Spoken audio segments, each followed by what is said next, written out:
with 5 presentations. It will be still 10 minutes each. I'll be very strict on the timing, especially since we're starting late.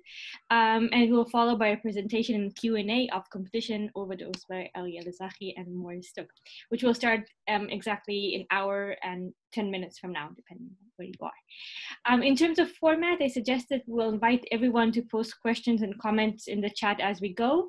And I will allow everyone a few minutes of discussion after every one of the talks. And I also suggested we follow the order of the agenda. So Oscar, if you're ready, I hope that, yeah, I see you just became co-host, so you're supposed to be able to share your screen now. Okay, I will try to do it right now.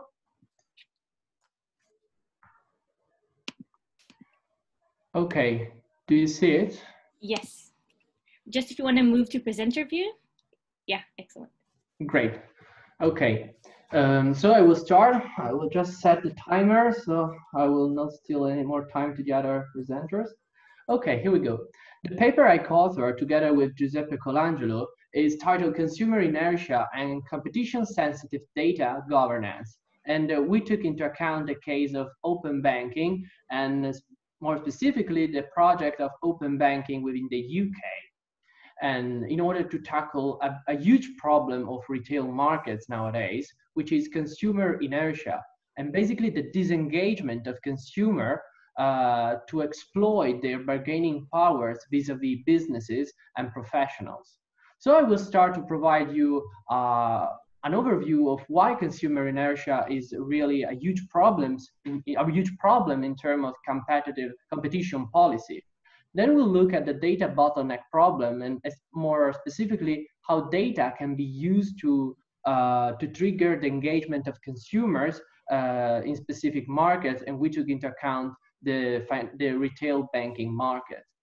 And then we look at, in the paper, we look at why traditional antitrust enforcement is not fit for purpose when it comes to this kind of problem, and why regulatory strategy is needed together with a more innovative approach by competition authorities to tackle this problem. That's why we thought that the experience of the Competition Market Authority in the UK with the open banking market investigation was really worth considering in order to harness the potential of fintech and innovation within financial markets.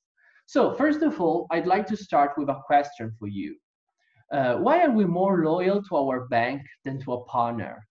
This might be a funny question, but actually that's what the UK Payment Council found out in 2013. We stay with our bank for 17 years, but only stay married for 11, of course, on average, which is why we may resist switching banks. It's actually very difficult for consumers to just take into consideration the idea of changing their traditional banking provider. There are plenty of reasons for these, but basically consumers looking in the market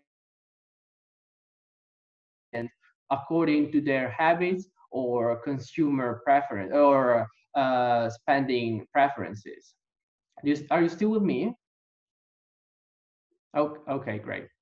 Because I thought I just saw that the line was unstable.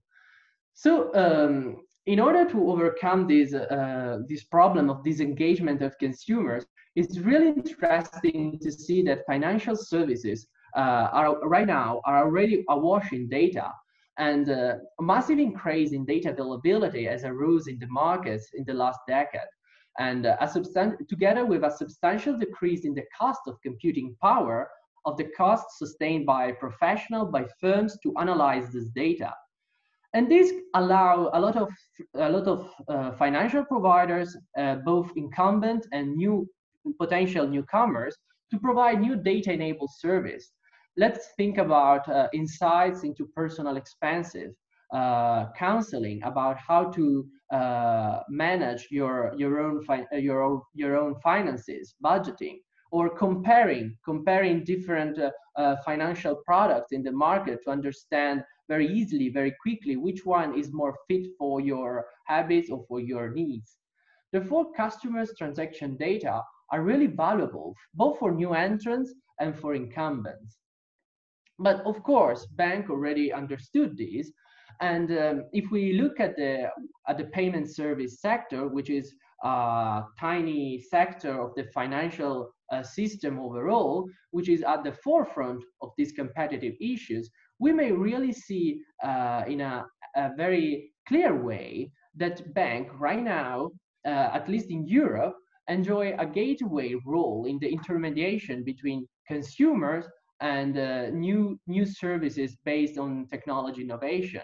Well, the main reason for this is because banks collected over the years a great amount of data about their own consumers, and so they are in a privileged position to offer new services to consumers. At the same time, they are aware of the competitive advantage they enjoy, and they are not really available to share this data with new entrants and which are potentially new competitors. So basically, they fear to end up as dumb pipes, as often been said, competing with new entrants, which might be, of course, not just startups, but also big players in other sectors. Let's say big digital platforms such as Amazon, Facebook, or Google. As we all know, they are willing to enter the financial sector, and they might take advantage of this data to provide new services and outsmart banks already in the market. But these, of course, pose a kind of a competitive problem, because basically if banks do not share this data with new entrants, they enjoy a super competitive advantage, which basically is what they have done in the last decade. They enjoy it, and they ended up by charging consumers, as we're going to see in a few minutes, with higher prices and lower quality products. But this problem cannot be solved through traditional antitrust doctrine, and because if we try to look at, let's say, essential facility doctrine, if this doctrine may be used to provide access to the data collected by banks in favor of new fintech entrants. But I'm not gonna waste too much time on this, because I'm sure that plenty of you already know the basics of the essential facility, which has been developed back in the 20th century in the US, has been transplanted in the EU, but was thought to provide access to physical facilities. And even when we look at the European Court of Justice case law about essential facility, we see that it might be very difficult to apply the essential facility doctrine to force a monopolist enjoying market power over some data set to share it with new entrants. Well, this is because all the conditions posted for the application implementation of essential facility are really difficult to apply to data. Well, I just collected the main problem when it comes to with essential facility doctrine to data.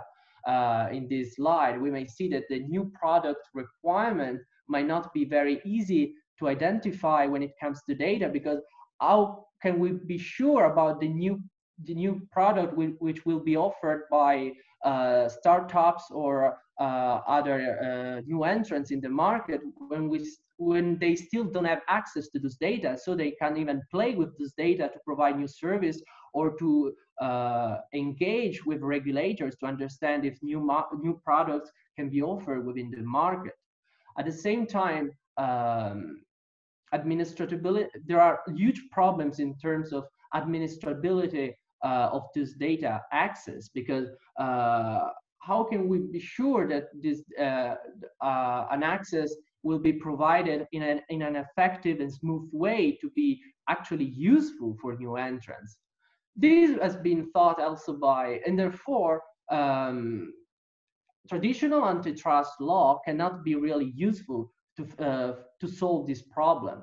This is why the European Union introduced a new piece of regulation, which is the PSD2, back in 2015, in order to allow for to lay the foundation for access to data within the financial markets, and to allow two new kind of providers, which are account information service provider and payment information service providers to have access to the data retained by banks to provide new kind of services. These services might be data-enabled services. Let's say I use the data of the consumers willing to share them with me in order to offer them comparison tools to understand the best products in the market for them.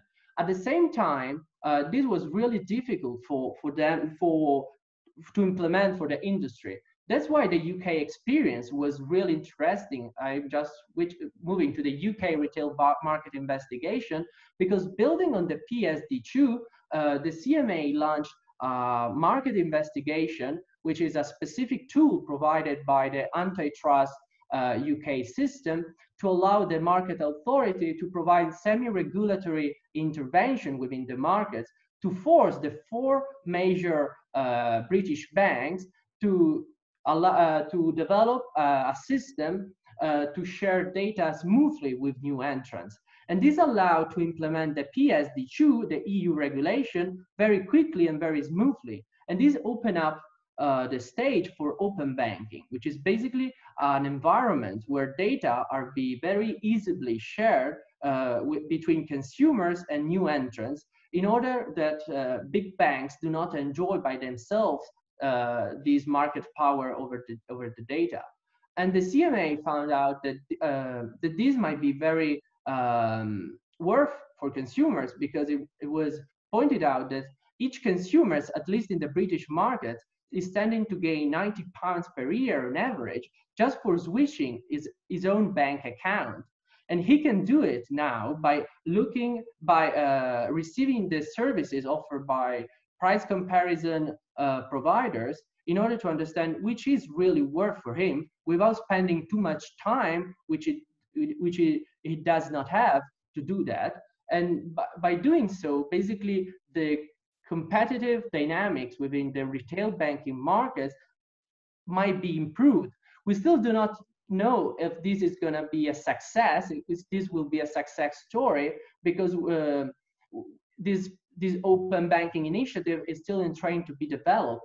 But it is very interesting, because for the first time, antitrust authorities are looking at supply side intervention rather than ex post intervention to tackle this kind of competitive problem, which is consumer inertia. The time is up and you're already even over the time. Do you want to just wrap it up, or? Yeah, well, let me just jump to the conclusion, which is, are demand side remedies the new frontier? Because this is really interesting. I mean, once we understand that the new competitive problems posed by the digital economies are actually not fit to be solved with traditional antitrust, we should start thinking about new remedies, some like the market investigation in the UK system, which proved to be quite useful in the retail banking markets. But now the UK is already thinking to extend this approach to other regulated markets. That's why we think it might be useful for other European countries to improve this kind of intervention, which have not been developed so much in the last decade. Thank you. Thank you very much for this very quick presentation. Does anyone, I think we have time for one or two short questions. I have a question if anybody else doesn't have. Please. And I'm wondering, because of data portability, whether we should think about asymmetrical data portability, which means that that smaller firms get more information, more data than the large ones, which already have a lot of data and can only strengthen their power. What do you think about that? Well, I think you stress a key point.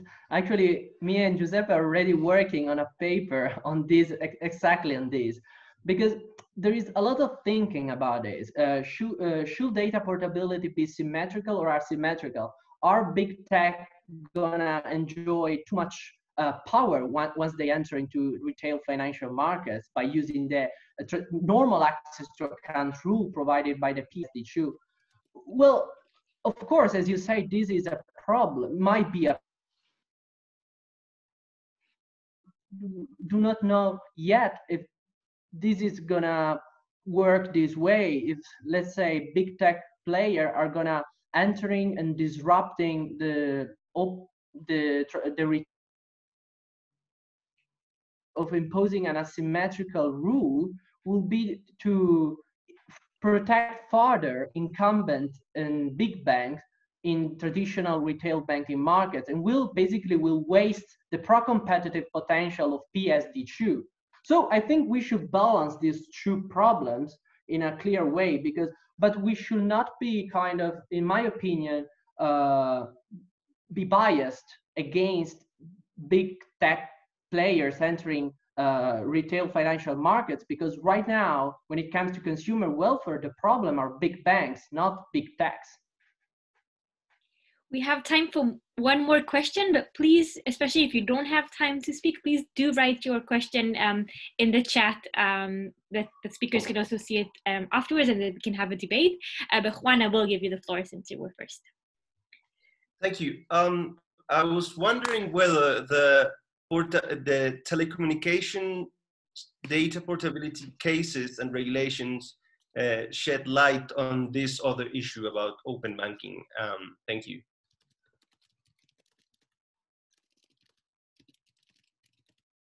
Sorry, I didn't get your question. You're asking if data portability in general should look at open banking?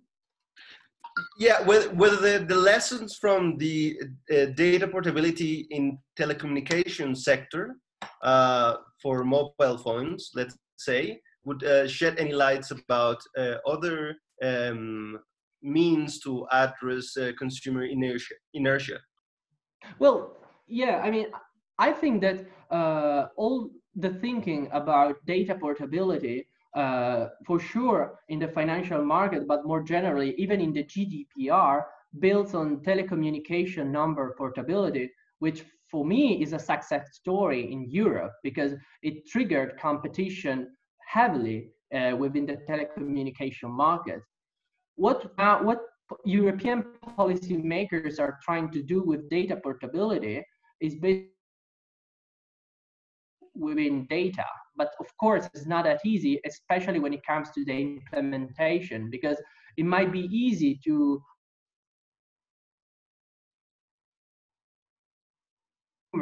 move within the market their own all their data sets collected by single players, and that's the problem. I mean, the implementation part of data portability. That's why UK is interesting, because basically the CMA tried to oversight this process of implementation by actually forcing the 4 major British banks to sit at the table all together and to develop common standards to share data. This is about implementation, and this is really key. Thank you very much, I don't know if I Oscar. answer your question. Okay. Thank you very much. We will move to the second presentation by Hannah about keeping competition and data protection laws apart, mission impossible. So Hannah, if you want to... Thank you. Yeah, just a second. In the meantime, I see there is an interesting discussion going in the chat, so please do engage in the meantime. Hello, everyone. I hope you can see my slides now. Yes. Yeah, all right, wonderful. So once again, good evening from Istanbul. It was almost 8 in here, 7:30 actually. So basically, I have 10 minutes to present my paper, which is a work in process. And your comments, your feedback would be very valuable for me for basically completing this paper. All right, keeping competition law and data protection laws apart, is it mission possible, impossible? Let's have a look at that.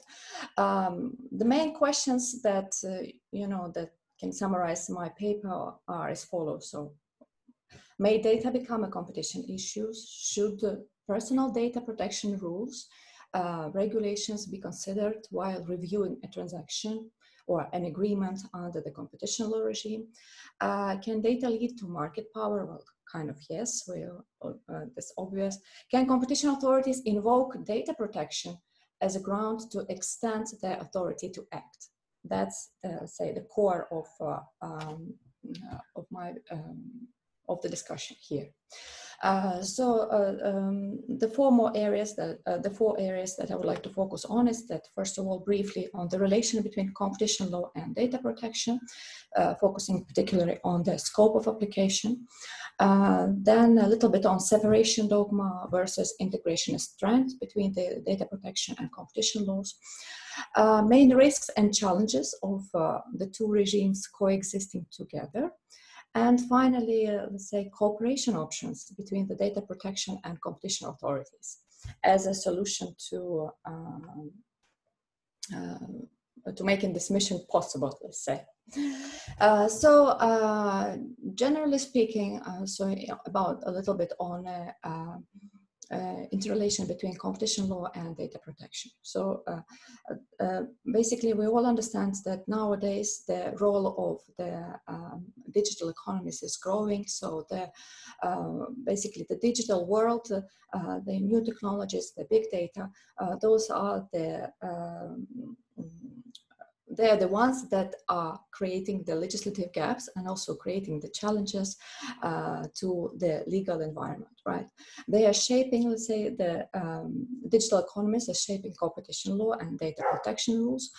We can see it clearly, for example, on the merger control and on the attempts of the competition authorities to rethink merger thresholds, so-called value of transaction test, whether they should be introduced or not. Of course, the importance of the big data cannot be underestimated here.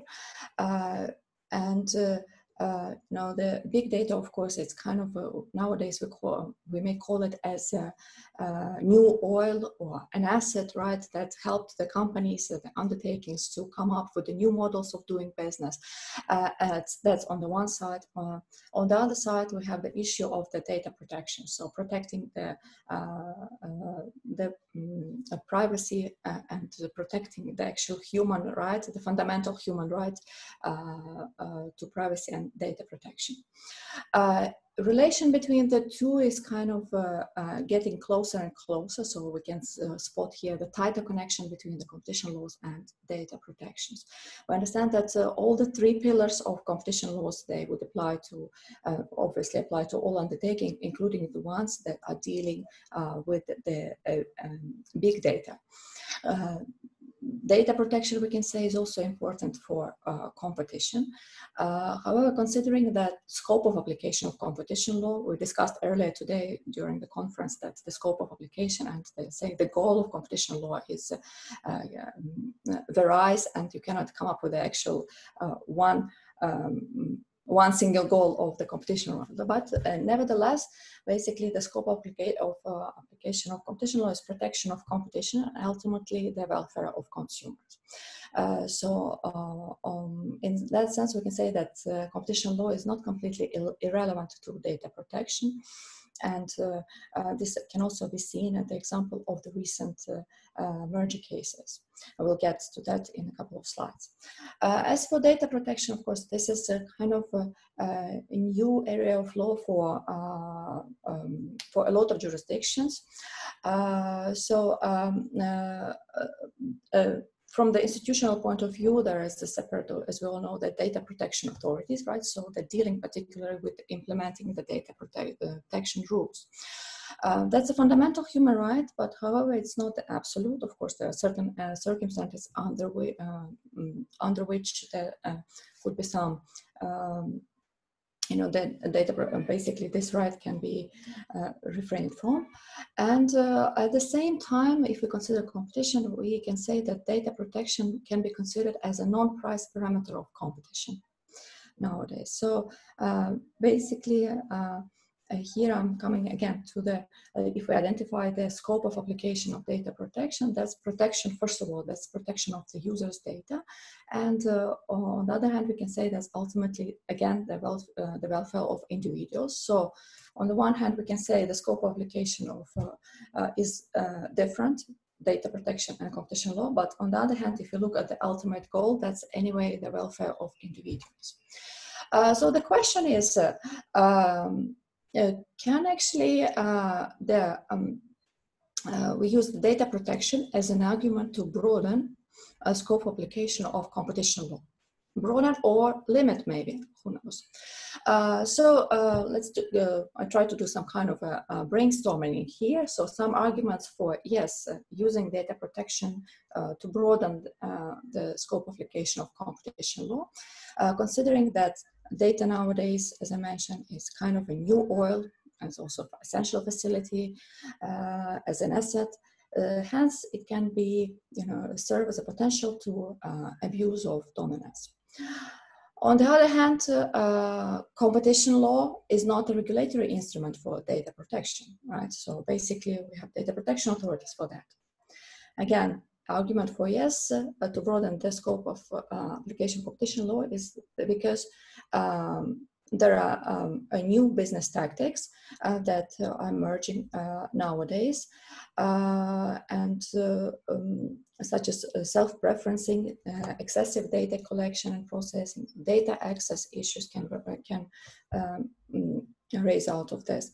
Hence, seems like indeed that there are grounds for extending the scope of application of competition law to on the basis of the data protection.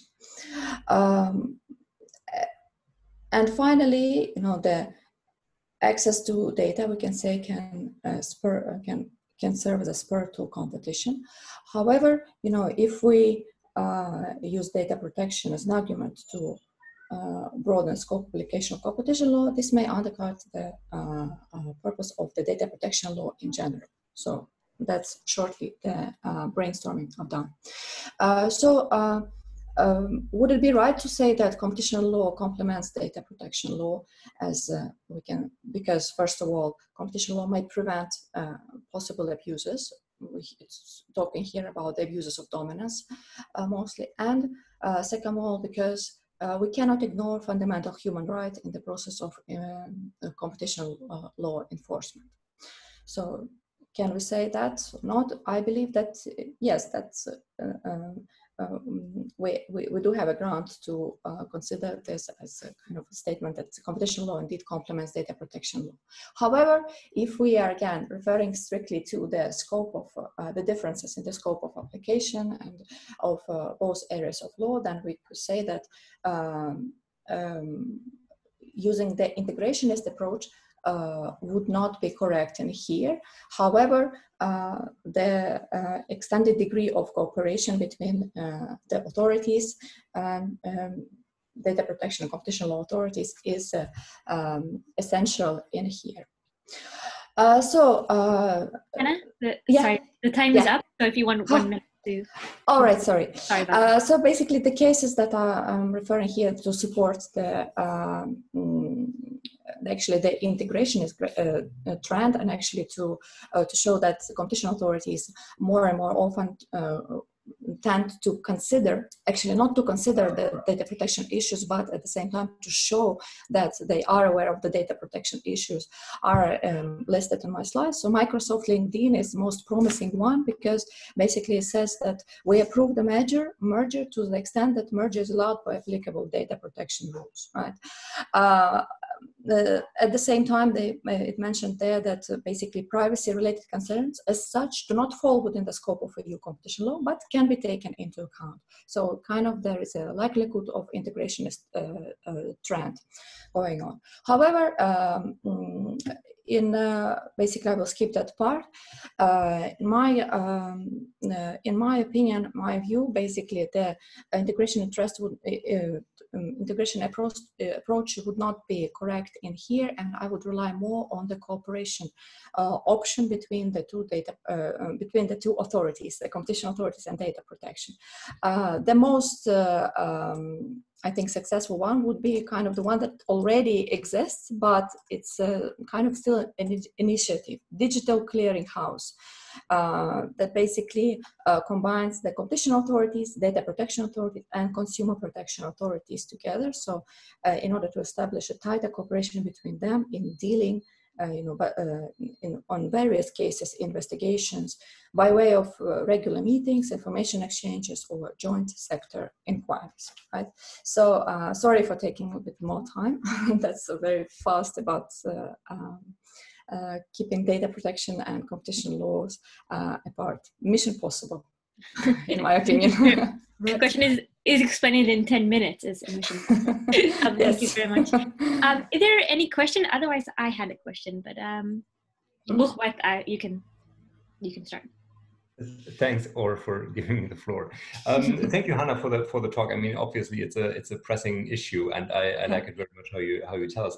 Just on a side note, you probably have all heard that the German court this week has decided the Facebook case and has moved away actually from the violation of the GDPR issue. So they are now basing it more on choice rather than data protection. But this is not the end of the story. My question is more on the cooperation thing, because we see some cooperations in other fields in the German system. So the agency cooperates with other, say, media regulators, for instance. But I've always had the impression that this is not really a meaningful cooperation, but okay, it's some form of information exchange, and that's about it. And in the end, the competition agency does whatever it wants to do.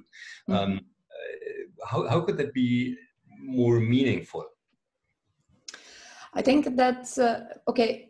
Not the general information exchanges should be okay. There are, maybe we can distinguish like regular meetings or information exchanges in general in terms of the policies of both authorities. But here we're talking specifically on a particular case. Let's say there is a competition authority, let's say, has a merger review. If we're talking about mergers like it was LinkedIn or Microsoft, something like that, right? So instead of just writing that sentence saying that this is subject to the compliance with the respective data protection laws, maybe then in such cases, but when we have specific case, the competition authority and the data protection authority, they can actually have a specific interaction on the issues that may arise. The competition authority may voice it up, its concerns, and then the data protection authority can also come up with certain either suggestions of maybe what kind of remedies to, of course they're not suggesting the remedies, but still I don't know, the way out of it, or to voice up the special concerns, because what would be assessed from the competition authority is different than what can be seen from the data protection authority. And then the main, of course, aim here would be not to complicate on the one hand, not to complicate the life of the business parties, and on the other hand, of course, to simplify life to case handlers in this case. So let's say more specifically targeted information exchanges, maybe in relation to specific cases, not in general ones. That's initial point of view from my side. Michal, do you want to go next? But you are muted. Okay, go ahead, or I asked before, so ask your question. My question is a bit more institutional. So I think that the question is even more complicated because there's a trend of competition authorities which are integrated with consumer protection authorities. So my question is more, how do you think it will affect the boundaries between the two? Or should it affect? Between the competition authorities and consumer authorities, or? Yeah, I'm saying at least in Europe, there's a trend to moving towards authorities which are both consumer protection authorities and competition authorities, that they have powers to do both. Okay. That's something that's new for me to hear. That's not how it works in my jurisdictions, in Ukraine or Istanbul, in Turkey, so kind of two jurisdictions I'm located in. I will refer you to a chat. Yes. Wrote an article on that. I think it could also provide another layer for your argument. All right. I will double check that, actually. Difficult to see. Right. Thank you. A bit later. We still have a minute or two. Michal, do you want to still go ahead? Sure. So my question, I mean, right now, if you look at the case law, data protection trumps competition law. Okay. So my question is, do you think that this should always be the case, or do you think that there should be cases where when, for example, harm to competition is extremely large and the benefits from data protection are extremely low, maybe then we can talk about a different balance. What is your take? Mm-hmm. That's an interesting point, actually, Mikhail. Thank you for that. First, as for the cooperation, I think it has to be always in any case. As for the extending the powers of competition authorities, depending on the how important the case is, right? How the burden damage to competition. That I still think that competition authorities should stay within its powers. And do not interfere into, let's say, the scope of area, the jurisdiction of the data protection authorities. Otherwise, that would be really a conflict of powers between the two authorities. However, again, cooperation is always the key, so they can always consult each other. They can always, exchange their opinions and maybe come up with common solutions to the problem. Maybe. Thank you, Hannah. There is still also a debate going on in the chat, so I invite you to go have a look there and respond. Right. Okay. But we'll need to move forward to Andreas. So you can go ahead and share your slides. Moving from data protection to fake news. Thank you, Or. Let me just share my presentation.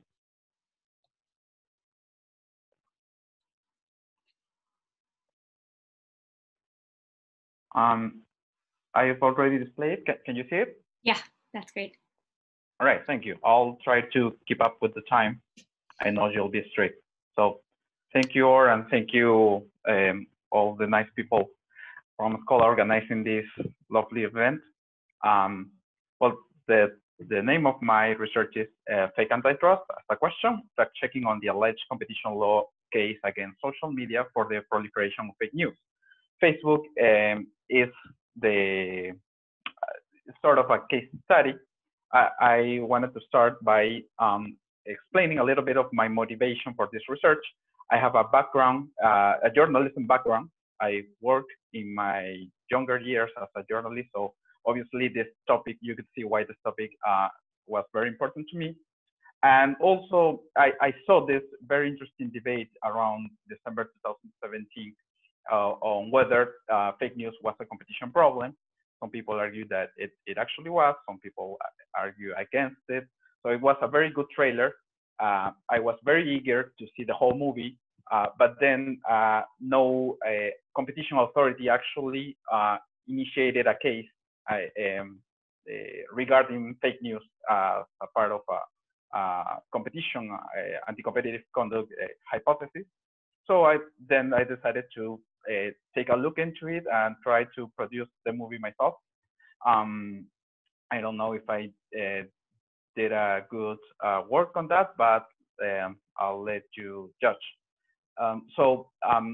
First of all, I must say that my research is not focused on just one jurisdiction because there isn't enough data available, even though the Australian Competition and Consumer Commission actually conducted a preliminary report and then a final report on the online news market. So the content of my paper and the presentation is as follows. So what I believe is to assess if there is a case against Facebook or any other social platform for the proliferation of fake news as an anti-competitive behavior, we should first try to define the relevant market, assess whether Facebook has dominant position or not, and then get into the theory of harm. So I tend to agree with the ACCC conclusion that the relevant market for this hypothesis could be the news referral or online news access. I don't believe that we can use the broad definition of social media or the broad definition of online digital advertising, because behavior in social media is different when we are reading news than when we are watching a video, entertaining, connecting with some other people, or sharing photos of our cats and dogs, right? So the same different behavior tends to be taken into consideration bad advertising. They don't invest dollars on the same type of content. I believe that not only the behavior from consumers when reading news online, it's a particular one with specific patterns, but also I believe that on the other side of the market, the digital advertising, it also responds correctly to those preferences. So when we take a look into that particular market, and then I try to look into some information, some market information regarding the news industry. And first, in Australia, we found that this is from the ACCC report, that most consumers still use direct browsing to access to news websites. Facebook only accounts for 18% of access. This is from the 2019 Reuters digital news report, that social media accounts for less than a third part of the access to online news, which is still important, but it's not the most important gateway. Even though a couple of days ago, the 2020 digital news report from Reuters got released, and then we found something very interesting, that social media is increasing its importance as a gateway to online news consumption, especially on young people and Generation Z, right? So there could be two hypotheses. That is that at some point, the Generation Z will probably be the predominant trend, and then most people will go to online news via social media. Or perhaps the other hypothesis is that as we get older, we stop trusting so much in social media for accessing to online news. So this is something that so far I couldn't assess that there's enough evidence to pose the hypothesis of a dominant position in the news referral market, but we cannot rule it out for the near future. So then the next step would be whether Facebook is consciously or negligently inducing consumers to go to fake news rather than real news websites. And there are some journalistic reports on that regard. There's also the study from the Stigler Center, led by Fiona Scott Morton, that aims to that direction, to take some to put some responsibility on Facebook for the prioritization of extreme content. Between that realm of extreme content, we can find that probably fake news is one of those, right? Nevertheless, from a legal point of view, I believe that first, there's no evidence of intent, no, to consciously prioritize that type of content, so we can rule out strict liability. From secondary liability, we can see some actions taken by Facebook that seems to point out that it isn't in their best interest to prioritize some type of news specifically.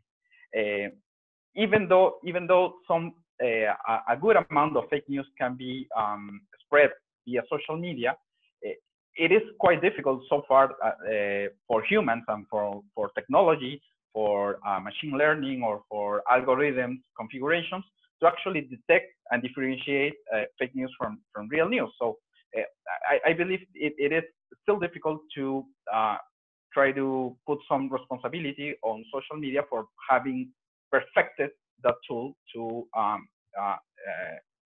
fight that type of content. Even in the US right now, there's a strong discussion regarding Section 230 about whether fake news, whether some type of content should be monitored by social media platforms. I do tend to consider also the point of view expressed by Mark Lemley in a way that the main responsibility for the prioritization or the growth of misinformation, it's on users. So in that case, that we can see that probably social media platforms react more to consumer interests, even though it is a bad it is a bad content. Still, it's what users are tending to prefer. And then regarding the possible damages in the relevant market, and here I'm just posting the data regarding the possible damage to real news providers. I searched, there hasn't been many data about that, but I found some data regarding France, for instance, in which it is shown that the average monthly reach of prominent news sites is still very low. It has a very long distance with regard to fake news sites. Also, when we consider the time spent on those two types of websites. So why does this happen? Why isn't people migrating from real news to fake news, in spite of how much fake news has been widely disseminated? Probably because, and this is something taken from social science evidence, probably because people that read fake news also read real news. It is more of a complementary consumption rather than substitute. So so far I believe that there isn't a clear-cut case for anti-competitive conduct for the proliferation of fake news. However, I do believe that there is a risk of commoditization of news. That is, when real news websites tend to resemble the strategies, the more outrageous strategies of fake news providers. No, they engage in clickbait strategies or very scandalous titles in order to get the attention from readers. Yes, so the time is up. Do you want 1 more minute to conclude? Yes, that is my last slide. Yeah. So just one last thought is that regarding what is our view on what should be the goal of competition law, I believe that the case of fake news and competition law might prove that not all bad things happening in a digital platform is caused by anti-competitive conduct. I'd love to hear your comments, and if there isn't enough time, here are my contact information. Thank you. Thank you very much. Macaulay, you had a question. Yeah, so you made a point about as we get older, we trust social media less, and that there was no clear evidence either way. But this actually made me think about why it might not be a competition issue, because indeed, a lot of earlier generations, and include myself, are loyal to one single newspaper, right? In a way, Facebook creates a more diversity in the market. Even though it might be a diversity of fake news, there is more diversity of sources. So is it more competitive than if you just read one newspaper and stick to one newspaper? So I think focusing on social media might not work, because actually there is no competition issue. Maybe it's a larger problem. But so I was thinking about the diversity point and what your thoughts were. Yes, I do. Thank you, Macaulay. I do think that is a good assumption, that it is a larger problem, that the downgrade of news and the rise of fake news, but it's not specifically. I don't believe that there's a specific competition problem, because the diversity that includes also fake news is triggered by social media, but it's not lack of choice for put it in just one sentence. Michal, you had a question? Yeah, two small comments. One, I think it's interesting to make the difference between diversity of supply and diversity of exposure.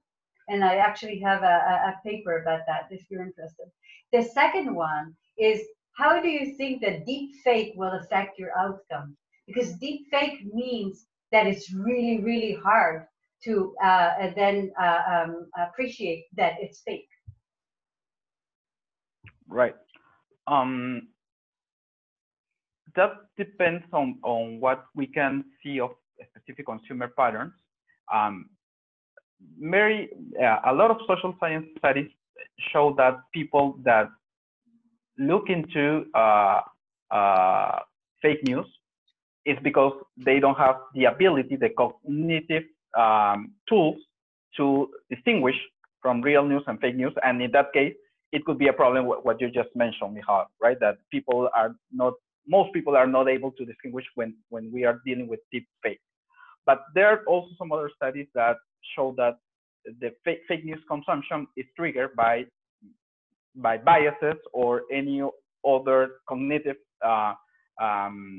trends followed by some people that don't care that much for distinguishing fake news and real news. They just want to read what they agree with.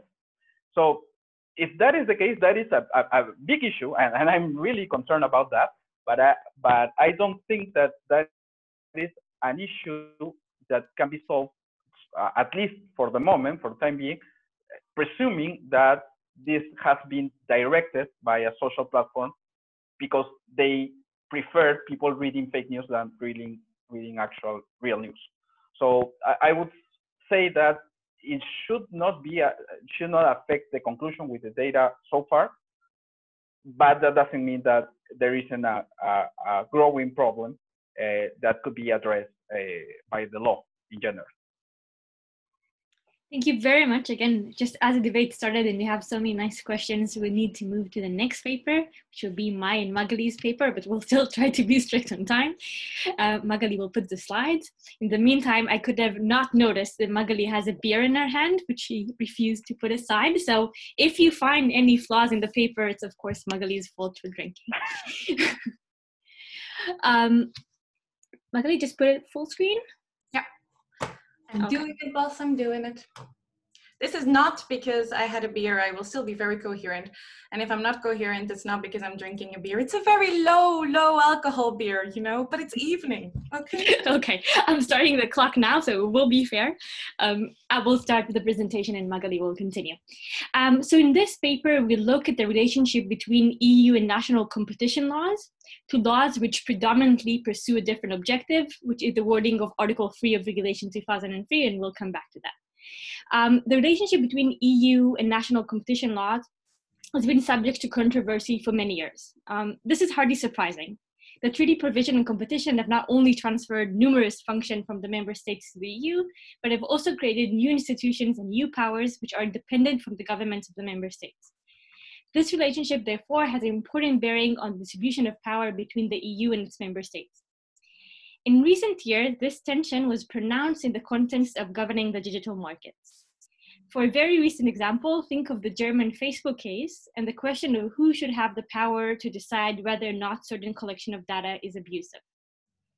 Despite the importance of those questions, the EU treaties have always been silent on this relationship. This is not an oversight. The earlier competition provision of the European Coal and Steel Committee Treaty have actually codified this relationship by stating that national law cannot apply where the treaty does. Given this gap in the law, the relationship between EU and national competition laws was first formed by the European Court of Justice shortly after the entry into force of Regulation 17. In the preliminary reference in the matter of Walt-Willman, the court examined whether the Bundeskartellamt could have imposed a fine on a price-fixing cartel for a breach of the German competition law, while the same agreement was subject to an ongoing commission investigation for a breach of Article 101. In answering this question, the court established the principle of concurrent application, so parallel application of EU and national competition laws, coupled with the principle of supremacy of EU competition laws in case of conflict. In later cases, the Court of Justice has also extended those two principles to situations of conflict between competition law and other types of national laws. When it came to the modernization of competition law, the Commission original proposal for Regulation 1/2003 aimed to change this relationship between EU and national competition laws.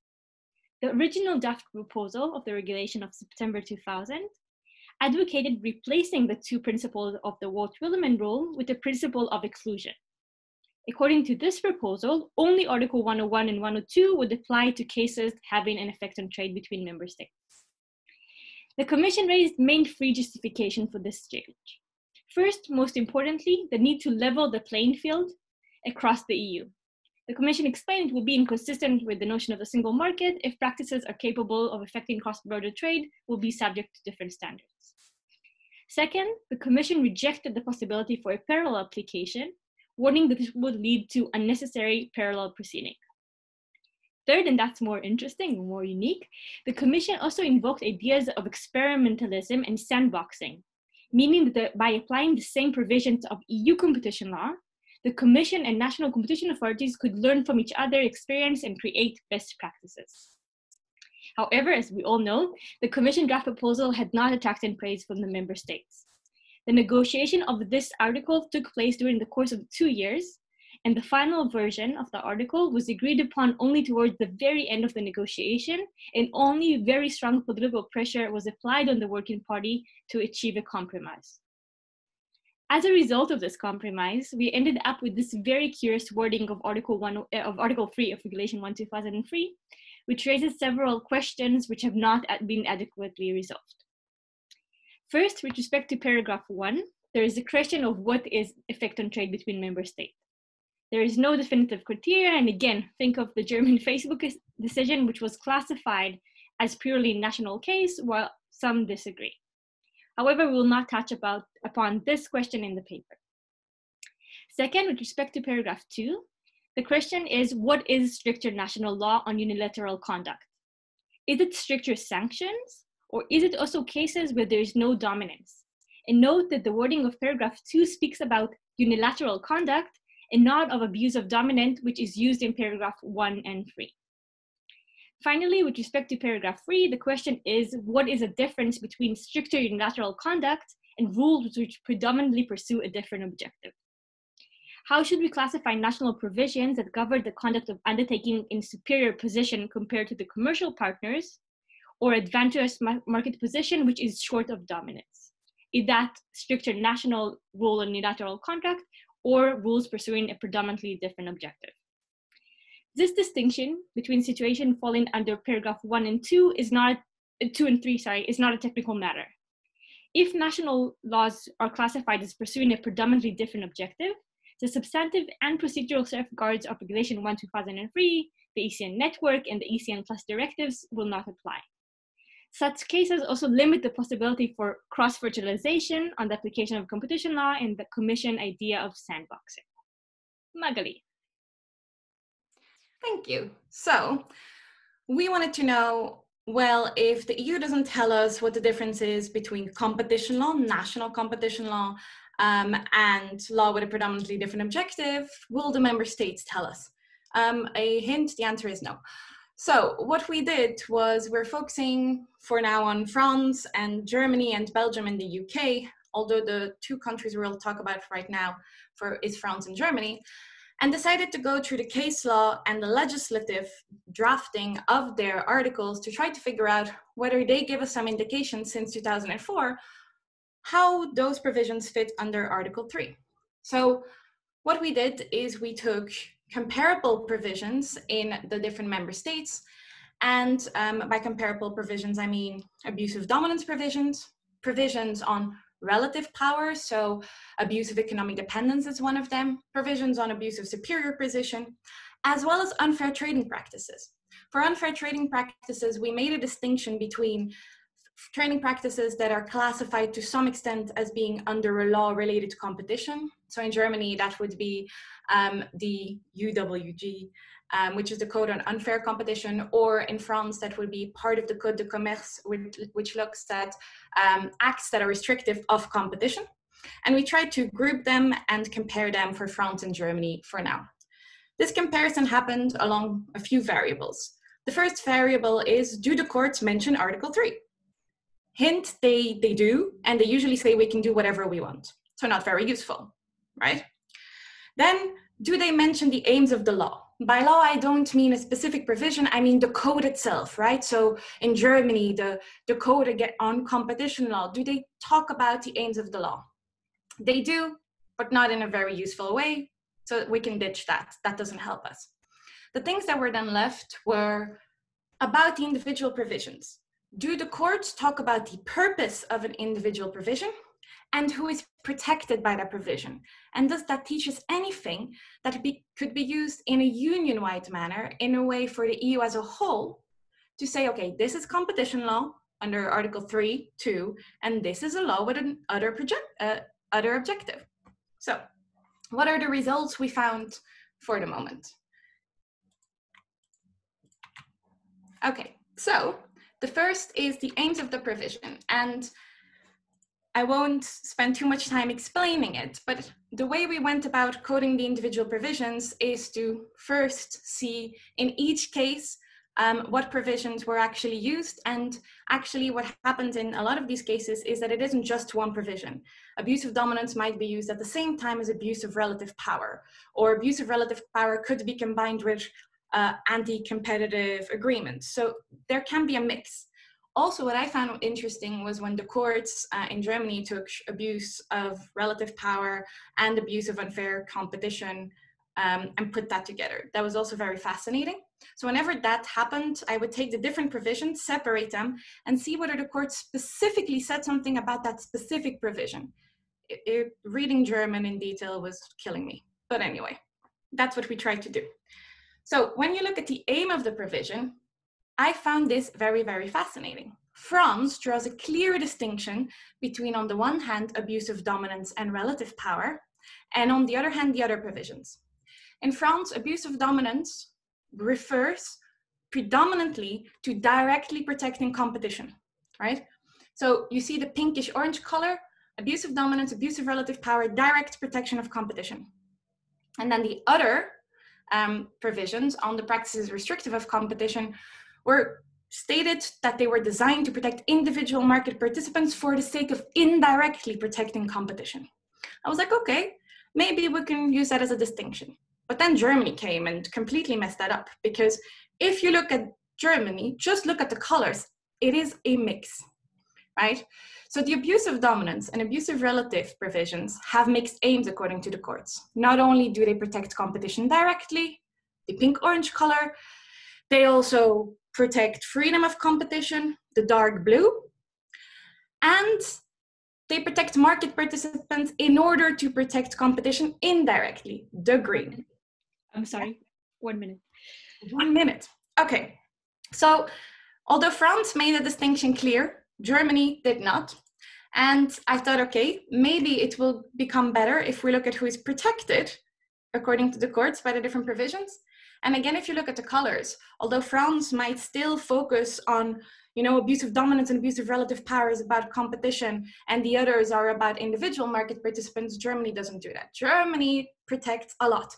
It protects, and I found this the most interesting, the competitive opportunities of individual undertakings. And by individual undertakings, the courts describe customers, contract partners, consumers, competitors. And I found this a very fascinating result. And I have loads of ideas about what the consequences might be for Article 3. But just to conclude, and you can ask loads in the Q&A, Article 3 doesn't work, because even just looking at 2 member states, they don't actually know what does and does not fall under Article 3, and just ignore the article. So why do we have it?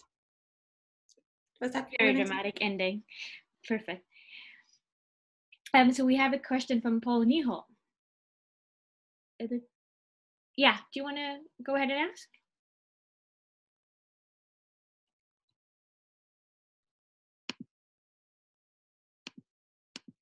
No? Otherwise, I would read it and Magali will answer.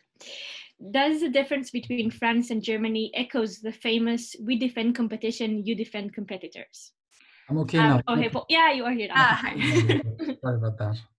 Do you want to expand or? No, it's just, you know, we've heard this between the United States and Europe for a very long time. And I was just wondering, Magali, whether you consider the difference between the France and the German approach echo a little bit that.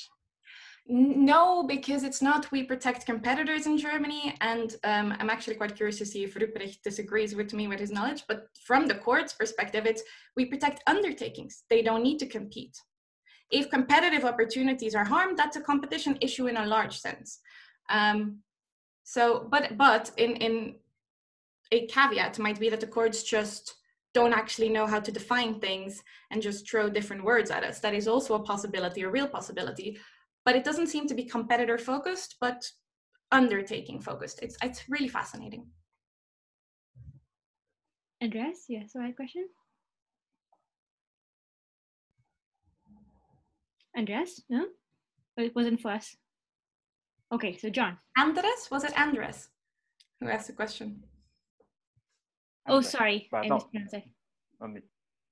Okay, John. Hi. Hey, John. Really interesting study, really interested to see what you come out with. And in that vein, I was wondering if, moving on from this section, if you have drawn any tentative general conclusions on the relationship between Article 3 and how it balances member state and EU obligations and understandings. Well, my preliminary view on this, and it's something we're discussing and we keep having a debate about, but I think there is a fundamental problem with having allocated enforcement of EU competition law in parallel to national rules at a member state level, because it seems to be that there are different normative frames, different historical and ideological bases for competition law in different member states, so that Article 3 actually does not work.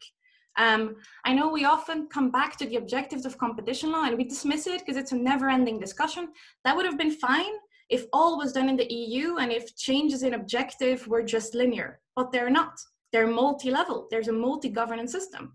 So the more active both union and national level become in addressing digital platforms, the more this becomes a valid question.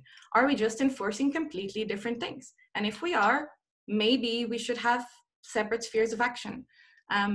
Or we need to do Article 3. Yes.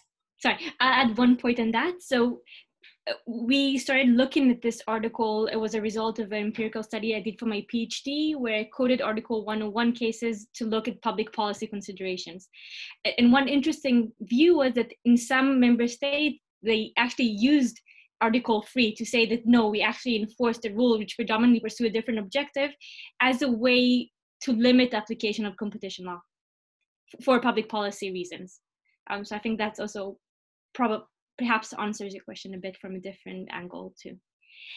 Unfortunately, we'll need to end the discussion here and move to the final paper by Anna and Gustavo, if you want to put on your slides. Yes, thank you, Ward. Just a second. And we'll continue the discussion I see in the chat because it's also very interesting points. Okay, are you seeing the yeah, the it looks like slides? All right. Okay, so do you guys hear me well? Yeah. So I'll start. So thank you very much. I'll just go straight to the point. Our paper discusses three recent, not so much recent, but three decisions by different authorities involving the Google shopping cases. As we all know, the European Commission fined Google on the conduct surrounding this platform, and the FTC in the US and most recently CAGI in Brazil both closed the cases without sanctions. We chose this case for our case study because we think that it is a very interesting one where we can see the interaction between theoretical concerns of the substantial changes provoked by digitalization in competition analysis, but also we think that this particular market, the retail activities of Google online, can be very, very much a good illustration of the conflict between theoretical concerns and practice in concrete cases by the competition authorities.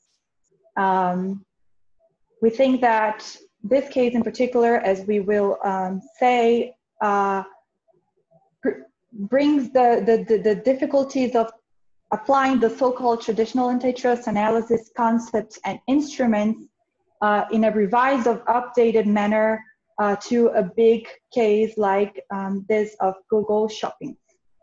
So just already going to our analysis of the FTC decision. In the US, the investigations were launched in 2011 after a series of complaints mostly presented by platforms that were vertically related to Google's search engine, and led to the investigators from the FTC to assess a range of different conducts that included the functionalities of Google Shopping, but also search bias, content scraping, and restrictions to the API of AdWords. The team at the FTC reportedly concluded that some of those practices could lead to unjustifiable restrictions to the activities of rivals and users of the Google platform. But as it was disclosed in 2013, investigations were closed with a settlement according to which Google agreed to refrain from restricting the access to AdWords API, scraping content in its search engine. But specifically in regards to the practices surrounding Google Shopping, the FTC's positioning was that there were no relevant competition concerns once, despite some prejudice to Google's rivals in the price comparison market, there was no evidence that the platform was structured in a particular way as to provoke harm to competitors and harm to consumers as well. So that was a very quick overview of the FTC's reasoning, and I will just jump to Gustavo so we can talk about the European Commission. Thank you, Anna. Regarding the European Commission analysis, I think that most of you already knows what was the main conclusions of this analysis, but we would like to highlight both of points. What we think it's good to understand how these three decisions may interact among themselves. The first one is the analysis of Google's dominance in the affected markets. There was a discussion about the specific market definition in this decision, but the main point that should be stressed here is how Google can use its dominance in the upstream market to leverage its position to a downstream one. And the network effects between Google's activities in both markets are also a main point of European Commission analysis that stressed the capability of Google to foreclose the market through its dominant position. So the second main point of Europeans' analysis was the leverage one. This was a truthfully contested theory of harm. Many scholars have contested the use of this theory of harm, but as you might see in Anna's presentation, it would also follow the Cadiz analysis. And the discussions in the theory of harm was about the possibility of the European Commission were analyzing a new practice or not. And if this was a new practice, Google should not be punished by that. So European Commission's conclusion was that Google had leveraged its position to the market of search browsers, and it have done so by using this bottleneck dominant position to foreclose this market to other competitors. So I will get back to Anna to present the Cadiz view on this case. Thank you. Okay, so just I don't remember if I mentioned this in the beginning. So we're comparing the European Commission with the FTC, which is don't have much material available publicly. And now I'll jump to CAGES, Brazil's antitrust authority of the same case, the Google Shopping case, which was closed without penalties just recently. In regards to the CAGES assessment of the case, there are 2 points that should be highlighted. First, the final decision to close investigations was far from uncontroverted, as we saw a tie between the commissioners. 3 voted to sanction Google and 3 voted to close investigations. And this tie ended up being resolved by the use of CAGES president casting vote. The second point is that the prevailing decision by the reporting commissioner, which followed the opinion presented by CAGES investigative body, the general superintendents, followed a what we could see as a very traditional approach to the assessment of dominance under Brazilian law, as to say that it did not drive away from what could be employed to assess similar conduct in a non-digital market. We can also see in this prevailing reasoning the express mention to the concern not to create instability by the use of innovative or disputed theories of harm of assessing dominance, as was the case that Gustavo brought regarding the decision in the European Commission. We can see here a policy concern of the stability, legal certainty, and the indications to economic agents. Even though it took CADE more than 7 years to reach a decision on the legality of the conduct in the case, not to identify anti-competitive effects. But we could also see, and this was a point that was highlighted by the 3 dissenting commissioners at CADE's tribunal, is that the aspects of the case indicate that Google's conduct could be easily read through the lenses of the reciprocity dealings or leverage theories of harm, which are kind of well established to assess cases involving conglomeration and leveraging of dominance, including in digital markets, as the decision of the European Commission shows. Those reasonings by the dissenting commissioners turns to Google's business model in the online retail market to evaluate this conduct. This business model was found to be mostly grounded on the structure and activity as an advertising platform strongly characterized by the multiplier effects that arise from the existence of network externalities on both sides of the platform, as incentives for Google to leverage the dominance in its organic search browsers to gain market power in price comparison services where Google Shopping was active. And this business structure was precisely the reason why leveraging was found to happen. While part of the ruling rightly identified, in our opinion, such relevant aspects as being indicative of the illegal features of Google's conduct, we suggest that the prevailing opinions, which led to the final decision, overlooked this very important aspect, leading to an unsatisfactory decision.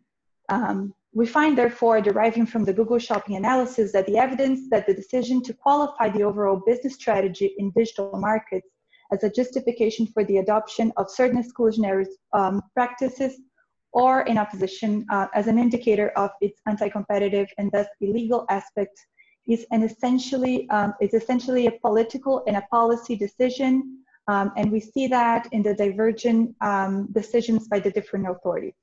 So just get back to Gustavo so we could close our presentation. 1 minute. Thank you, War. Thank you, Anna.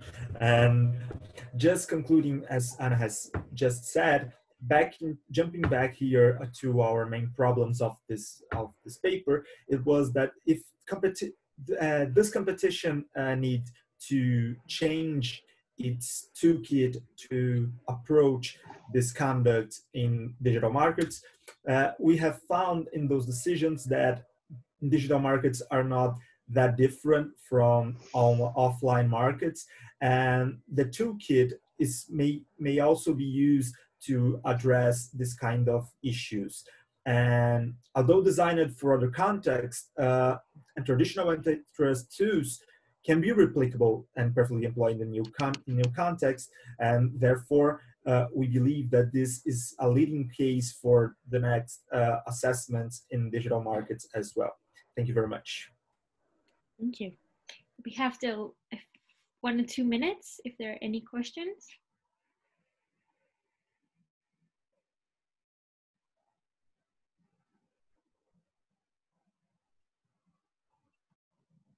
If not, there was one comment, I'm trying to find it, which was General Magali, yeah, please. So I think it's really interesting looking at CADE and how they are looking at the Google cases in general.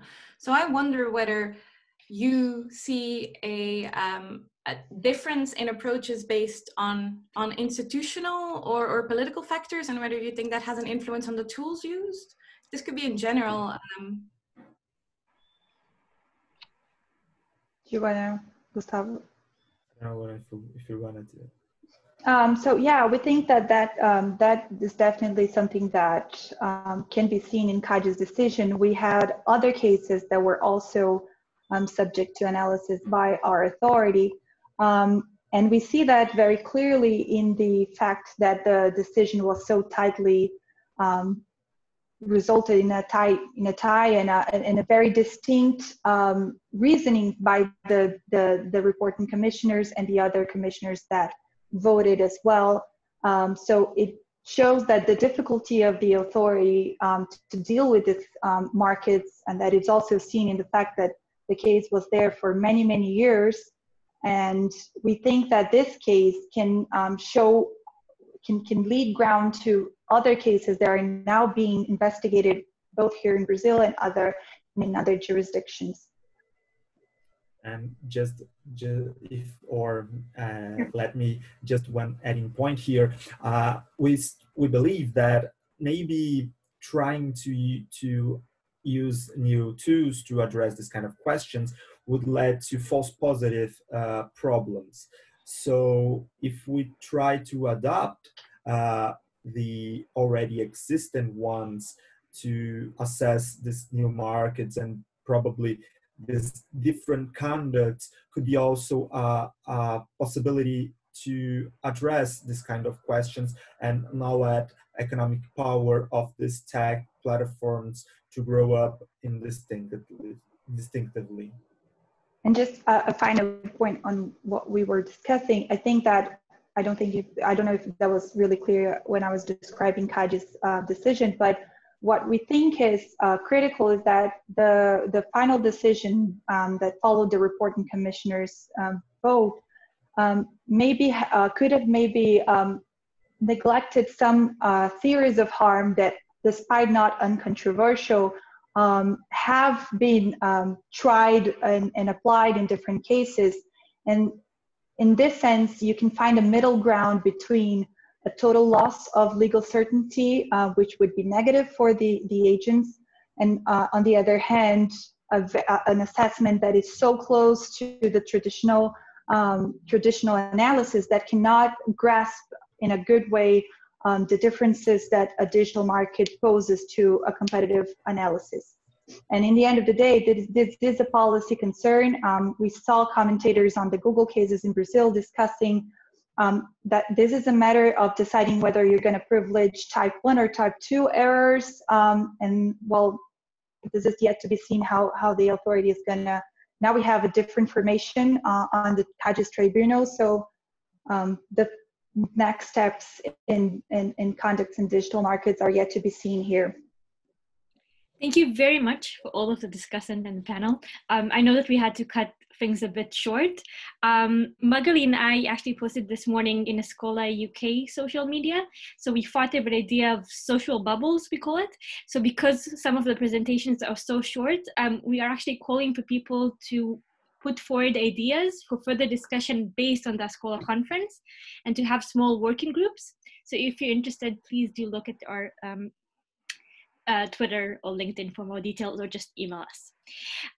Now we will move, and sorry again for being a bit late, to the book discussion of Ariel and Morris. So am I correct that we'll have 20 minutes for presentation and 20 minutes for Q&A, Morris? That's right. I think we'll shoot for that. Excellent.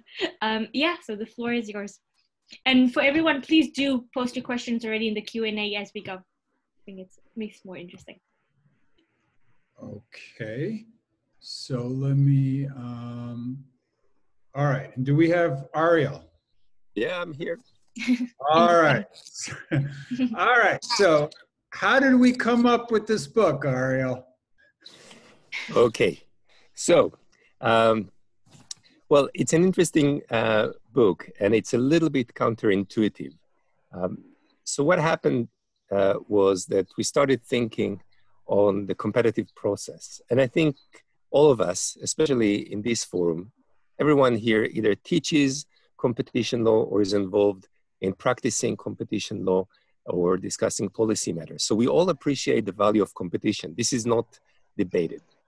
The thing is that once you start looking at our society and what is happening around us, you see that we tend to put so much faith in competition that we use it for everything. It became some sort of a religious belief. So if you have any problem, governments will often outsource the problem and just say, open it for the market, let the market deal with that. And this is what we were trying to look at, because the idea is that once you look at it, you realize that there is some sort of a rat race where, despite the promise of competition, despite the idea that the competitive process will deliver, in fact, what we realized is that competition often fails. And the book is about that. It is about the instances in which you have a process of competition, but it doesn't deliver because either there is a certain failure or because what competition delivers is not what society wants to attain in a given moment. So, Maurice, who should we blame? All right. So normally, you know the power of 3. So our book is actually 4, 4, and 2. Which 4, means 4. that it's weak. But yeah. Well, I always figure, you know, all right, the virtual competition had 3. Here we went with 4, 4, and 2, because the first part identifies when can competition actually be toxic. And it's not just the guardrails, is when can competition itself, an increase in competition, actually make us worse off. And we go then through an interesting landscape. We begin with looking at college admissions to illustrate our first example. And for each one, we state what are the assumptions under which competition works well, and what happens when you relax some of those assumptions. So the first one looks at when does a race to the top become a race to the bottom? And we look at the US college admissions process, and how did my standard schnauzer get wooed by some of the top colleges in the United States today, all right? Then we go to the second one, which involves horse meat, which we'll discuss. Then we look at the third about the race to exploit us rather than the race to help us. And we look at behavioral economics. And this brings us to Trump casinos and hotels. And then finally, we look at the paradox of choice and online dating. Then once we then look at the 4 potential overdoses, we then come up with 4 culprits, and we'll discuss today 2 of the scarier ones. One of them are the game makers, and then the other involves privateers, people that are pushing privatization.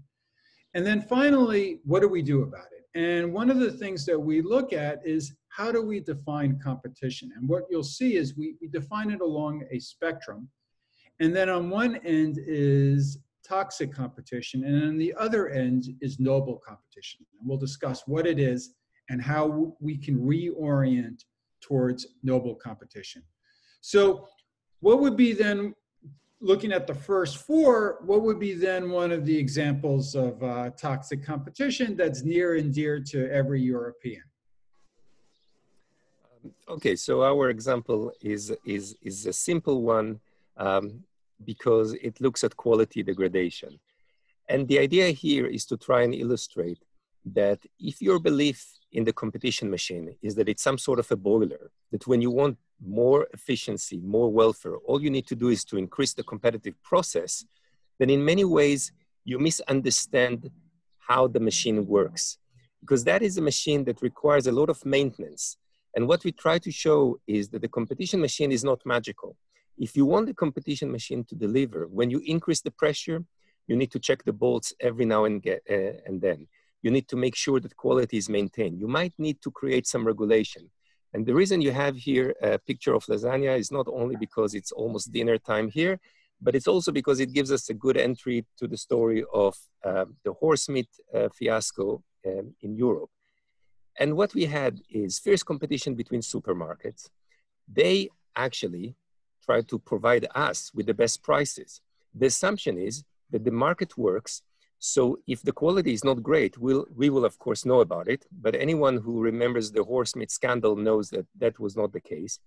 That competition led then to beef producers starting to integrate horse meat into the supply chain. And when you speak with the people, when you speak with the people at the factories, you realize this is the result of competition with no quality control. And that is something that we play with. And of course, it's not just about beef. In the next slide, we also tell the story of course, the horrible accidents with the Boeing 737 MAX. And again, I mean, you can blame many elements that led to the two crashes. But one of the elements is competition. When you speak with the engineers, it is quite amazing to realize that our belief in competition led us to trust the market so much that even the US authority, the Federal Aviation Authority, outsourced the role that it has to monitor Boeing and gave it to Boeing. Boeing had to certify that everything is fine. So it is about this balance that we are trying to achieve, the balance between how much free market can we have and at what point do we need some government intervention. And I should say, when we mention government intervention, it's not that this is a problem-free option. Of course, there are also government errors that we need to take into account. Very briefly, we also cover a completely different perspective where we look at competition that is designed by entities. So many times when you think about competitive process, you have this idea of an organic process. But now if you think about online, and today there were a lot of discussions, of course, about digitalization. So if you think about our platforms, they are in many ways the game makers. They have an ecosystem and they determine how competition is conducted on the platform. And what we show is that many times they will have an interest to distort competition if they benefit from the competitive process. I will not go into the detail because I appreciate we're short on time, but the key here is to understand that if you allow someone to create a competitive landscape, and I think it's very interesting if you're now thinking about digital cities and the mandate that some platforms require not to be regulated when they design it. If you leave it and you assume that market forces will provide the policing element that will actually ensure that we benefit, many times it doesn't happen because you have an interest. If you are the game master, if you are the one that is the architect, you have an interest to create a distorted system that enable you to capture more and more of the welfare of those who are on your ecosystem. So let's move to the next story. Maurice. All right. Who's pushing this? Who's pushing it? All right. So one of the things that interested us is why did private prison stocks go up 100% since Trump's win? And why is it that, you know, we were pushing so much for privatization of prisons? So one of the things that we point out is that, like competition, privatization is often heralded as a good thing, right? And you could see why. That privatization really taps into several of our emotions. One of them is it gives us choice, and we love having choices. Second, it improves autonomy because now we can have someone other than, let's say, the government, private sector. And third, it also improves competition. So the assumption then is if you privatize, you get all the benefits of competition, you get some additional benefits as well. So we have this little quiz that we offer, and then we ask these 3 questions, and which of them is true? All 3 of them are false. And we wanted to understand why that's the case. Why is it that private prisons don't necessarily have the same incentives as we do? And once you look into the industry, you realize that their incentives actually are contrary to society's, that they get paid as more people are locked up for longer time periods. And it really leads to some horrific behavior. So one of the key takeaways that we have from this chapter is that there will be people that will be pushing for competition. They could be, let's say, the game makers that Ariel pointed out, who create the competitive process to ensure that they win, like Google and Facebook in the online online advertising market that we discuss in that chapter. It also can be the privateers, and they will seek privatization even though they know that competition will not really redound to the public benefit. And there are also instances where we talk in the book about how the government will seek to privatize basically to have someone else to blame. And they know that privatization will not necessarily work. So that led us then to who came up then with the term privatization. And originally we thought it was either Reagan or Thatcher. And it actually turned out it was the Nazis. And Maxine Sweezy in her dissertation that she did at Radcliffe, what she found out was that the Germans had used privatization, it was actually Reprivatisierung, in order to get the support of the economically powerful. And it really was a means for a few to benefit at the expense of many. And it's interesting how privatizations from that point in time has now been interpreted as a way to benefit the many at the expense of the few. And so when we come to the end of the second part, we realize that market forces are not necessarily going to correct this. In fact, things may get worse. And we should be a little bit more suspicious when policymakers say, well, let's just turn to competition, or let's just increase competition, or let's bring privatization. Because while competition will often work, it won't always work. And there are instances when it would actually harm us to a significant extent. So that leads us then to what are we going to do about it? And the first thing that we can do, Ariel, is? So what we propose is that if you understand that competition can have varying aspects, and not every time you see competition, you have the same dynamic, then it becomes quite easy for you to understand whether a given market is a market where you want to introduce competition, in the case of privatization, for example, or where in a given market you want to have some government intervention. So we created a spectrum, and on one hand, you will have the toxic competition when everyone suffer, the individuals, but also society at large, and we give a lot of examples in the first part. And then we think about zero-sum competition, and sometimes this is inevitable. You will just have zero-sum competition. If both of us bid for the same product and there is one unit, that's what we have. And then positive-sum competition. And on this spectrum, what we try to do is to imagine if you were the game maker, if you were the one that can decide what type of competition you want to advance.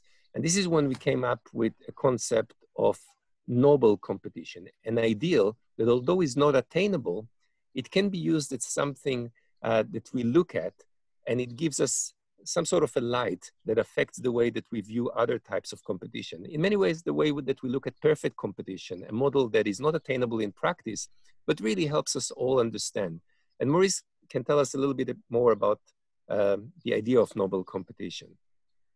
All right. So in 1 minute, Maurice. Yeah, but you can do it. All right. Well, this was a source of conflict. It was a source of conflict that Ariel and I had. It was a source of conflict that we thought we were going to subject ourselves to ridicule because it really sounded counterintuitive. Because building on Ariel's sponge piece on which I can go for hours on end on the benefits of reading Sponge, but building on Sponge, what the key thing is that competition really encapsulates a lot of our social and moral and ethical values. And we were really struck by this one lecture, the Tanner lecture at Oxford. And what we came up with is that noble competition is helping your rivals reach their full potential. So it's helping your rivals reach their full potential. Now, some of you, and this was Harry first, when we told him about this idea, he said, isn't this like the ADM, lysine cartel, where they said, you know, our competitors are our friends, our consumers are the enemy. Aren't you just really then talking about cartels? And that was what we were struggling with. And as Ariel pointed out, once you go then to the game makers chapter and you say, well, if we as a society want to foster competition, what type of competition would it be? And it would be the similar type of competition that you would have then for your children. You don't necessarily want one child to pummel the other. You don't want toxic competition. You certainly don't want them engaging in unethical practices in order to get an advantage over their rival. Nor do you necessarily want to encourage zero-sum competition. But what would you want is a mutual striving for excellence, that each child helps their other to reach then their full potential. And then we thought, okay, if that really eliminates the toxic forms of competition and really then does two things. First of all, it brings out our best rather than our worst.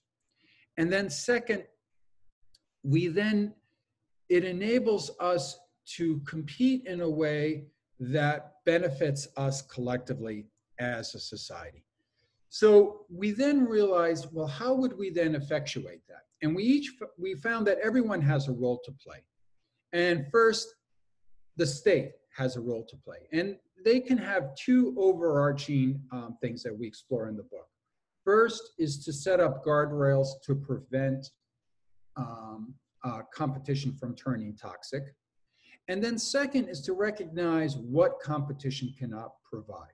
And I think that's been really missing in the debate over the last 30 or 40 years. There are just some things, no matter how important competition can be, that it can't provide. And we're really grateful to one of the chief economists at one of the competition agencies. When we presented an early version of our book, we were expecting, he was the first one to speak, and we were expecting, oh, we're going to get pummeled. And what he pointed out to us is that competition isn't always cracked up what it's supposed to be. And there's always going to be a gap between, let's say, the efficient outcome and then the just outcome. And that's where the role of the state. And then the second is that companies can have an important role to play. And one of the things here we look at is what's the company's social purpose, and how having a social purpose beyond shareholder maximization can really unleash benefits, not only for the company, but society overall. But then we also do another quiz for the reader, and we look at what happens when a company unleashes competition internally. And there was a great example of that, of a company that did that. And that turned out to be Enron. And why did it go so badly? And then third is, what is our role to play? And here we look at what fosters evil. What are some measures that allow people to do evil things? And a lot of it is the thought is that evil is dispositional. But we look at situational factors, and we look at the Milgram experiments. And we find some interesting parallels between the Milgram experiments and competition ideology. And one of the important things that we found from the Milgram experiments is the power of dissent. How when two individuals, one of whom then dissents from the experiment, that caused then the other person to stop in this experiment where they were administering shocks to another individual. And what we find then is that we can also then affect change, not only through dissent and calling for greater attention of competition as a remedy, but also through our purchases and how, what we value.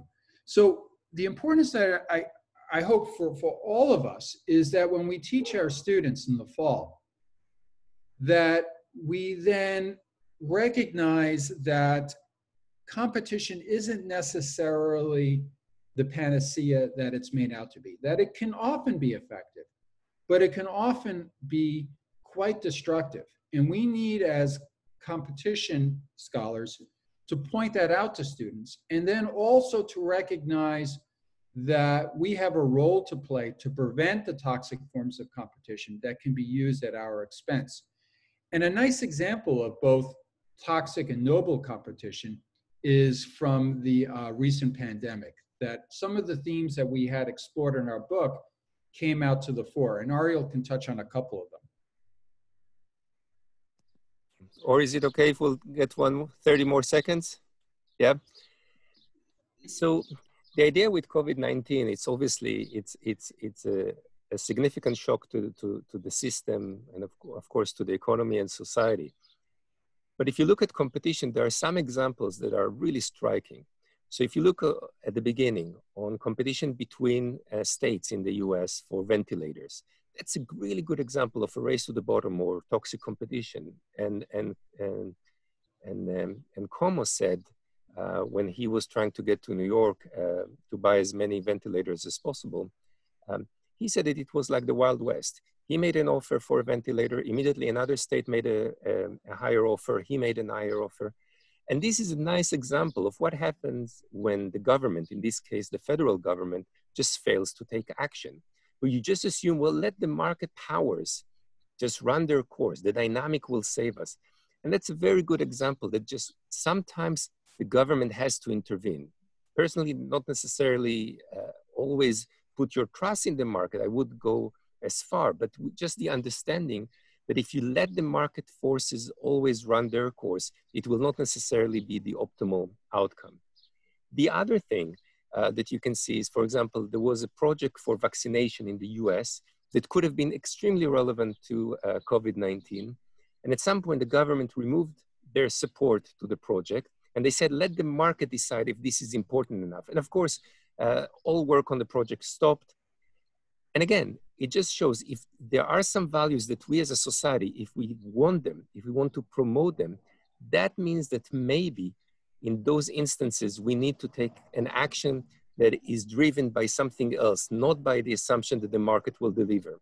And completely on the other side of noble competition, if you look at collaboration between scientists, I think that's a lovely example. Maurice and I covered it in a recent piece, where you just see how sometimes if there is an understanding that there is a greater good, a greater goal, you can also just still compete, but while having some sort of collaboration.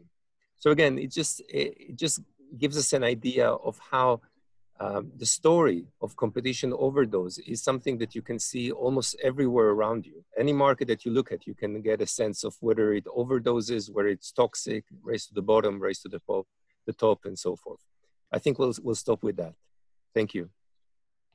Thank you very much for the presentation. I'm sure there's going to be a lot of questions in chat, or if somebody has a ready question, feel free to jump in. Otherwise, I had a question, but it's kind of specific. So. Okay, Paul, yeah. I guess, yes. Hello, Maurice. Hello, Ariel. Hi, Paul. Hello, everybody, again. So I guess I was referring in my comment to what President Sarkozy of France used to say, actually, when the Treaty of Lisbon was revised, that competition should never be considered an objective in itself. So I was wondering, what kind of values would you then put in evidence? I would suggest, as far as consumers are concerned, choice. And as far as our undertakings are concerned, some reasonable degree of liberty, I would imagine. Well, I think it's a very good comment because it reminds us that competition is a tool rather than a value. And it's true that competition can be a value. So many of us think of it as a value. But if you really think hard of what it is that we're saying, we don't promote competition for the sake of competition. We promote it because of all the goodness that we believe that it brings about. So all we say is that once you have this nuanced view, and I believe that in Europe, we're not far from it. I think that in Europe, we understand the limits of competition, and we are very fortunate also to live in a society where the political environment and the socio-economical environment is one that appreciates some other values. I think it is much more controversial as you move toward the US, where those ideas become really difficult. I mean, the pushback is much greater because for some people, the value will be competition, just the idea of competition. But I absolutely agree. I have a follow-on question on that. It's about the notion of noble competition. So I was wondering if and how it relates to the idea of workable competition that was prominent in the US and the EU around the 50s. So the idea that that we do not aim for a market ideal, but we are aiming for something which is workable, taking into account in the EU the objectives of the treaty, or in the US other constitutional values?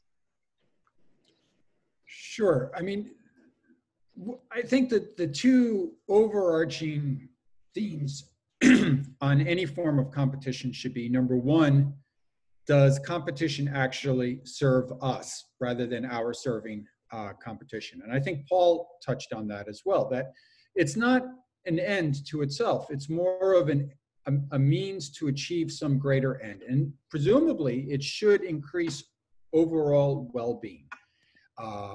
It's not just necessarily efficiency, because efficiency by itself may not be the desired goal, particularly in media markets. You might want to sacrifice a certain amount of efficiency to promote another important value.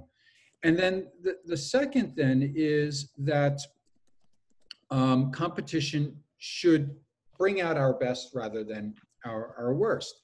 So you have to then continually monitor to ensure that competition is delivering those two. Now, sometimes it could be just the function of the guardrails, that the incentives are just not aligned with our incentives, and so we need to realign incentives. At other times, that there might be some need from other regulatory scaffolding in order to have, let's say, competition that promotes privacy rather than competition to eviscerate our privacy. But there's also the important aspect is that a workable form of competition will only get you so far. That a workable form of competition will not assure that there's going to be a safety net for everyone that competed, but through no fault of their own, like let's say with this pandemic, their shop is closed, or they've been laid off, or they can't be employed. And there you have to look as a society to say, what are we going to do to ensure that we can provide important things that maybe competition cannot provide, or can provide only incompletely? Yeah, I think, so maybe in the US it was slightly different, but I think in the EU there were cases where the court invoked workable competition in order to ensure financial stability, employment, and I think things which, I think if we would come today, probably the COVID will easily fit under the idea of workable competition. So it could be a curious thing to check. But we can continue. I think Gustavo, you had a question. Thank you, Ward. Thank you, Maurice, and thank you, Ariel, for the presentation and for this interesting book. My question is, if you think, how do you see the use of competition and the development process of countries? Because my thought, listen to you today, is that maybe this competition overdose may somehow present a difficulty to developing countries to catch up with the developed ones.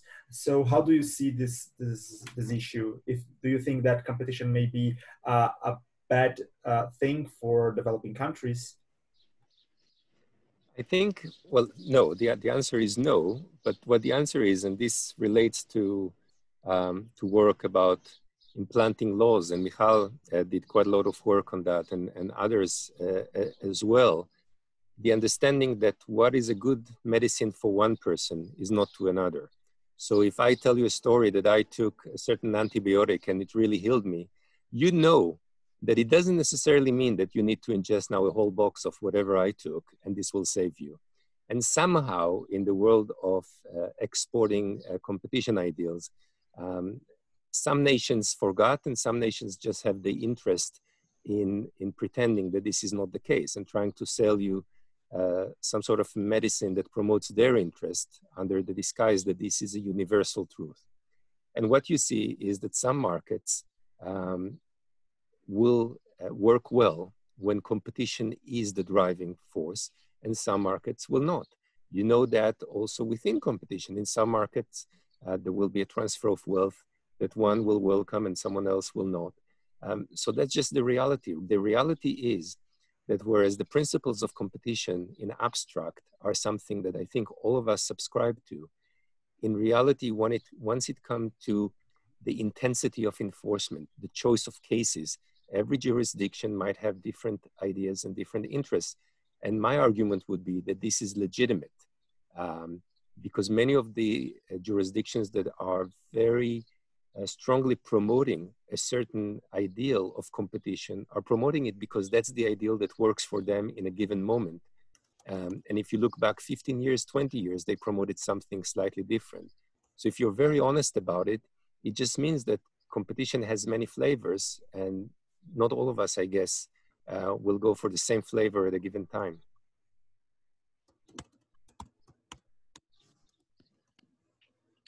Vicky?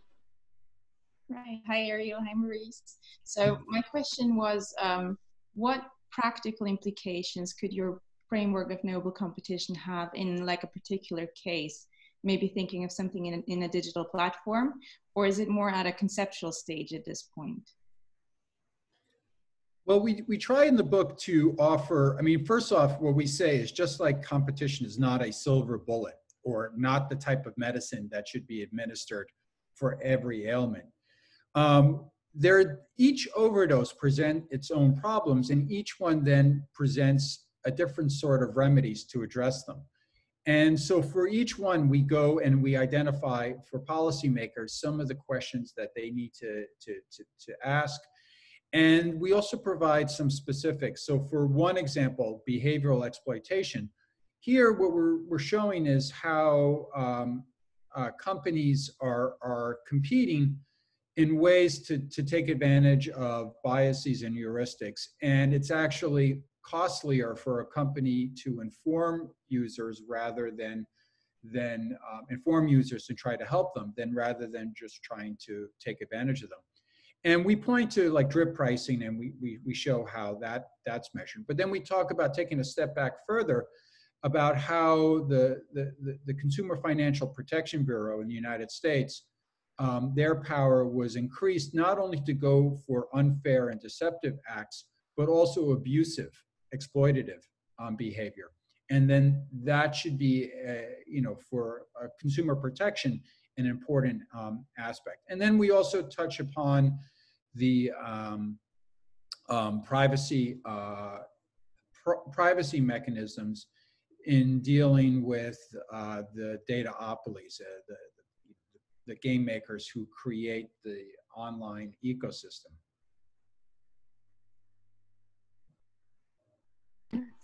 Michal, you had a question. Yeah.